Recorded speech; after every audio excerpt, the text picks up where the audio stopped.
네. 마라마 벨렉 송하고 फैफिननो लिंहरबावदो बै सिमेन्टनि नाया दिनै जाहोगोन ना जाहोआ प्रत्येक बारावनो आङो बे सिमेन्टनि नाखौ मोनजालाङो दिनै मोनजागोन ना मोनजाया मोनजागोन ना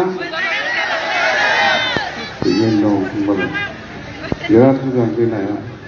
माथो रायलायनो माबा लेक्सार होनांगौ दं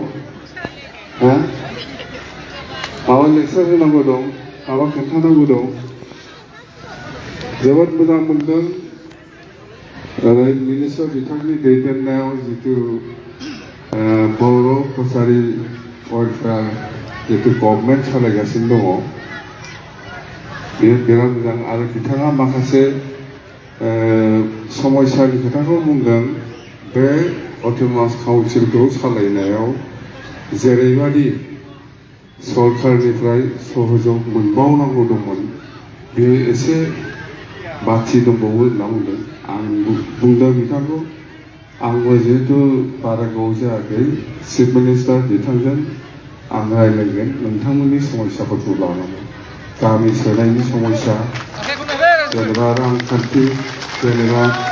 बे काउन्सिलखौ सालायनायाव जेसेबां रां नांगौ जेसेबां अनसुंथाइ नांगौ बियो खम जादों होनना बुंदों खम एसे बारा नांगौ जाहैदों जेसे बिदों बेखौ मोनाखै बेखौ रायज्लायजागोन आं दा हेलिकप्टारावनो बिथां केबिनेट मिनिस्टारजों रायज्लायलांगोन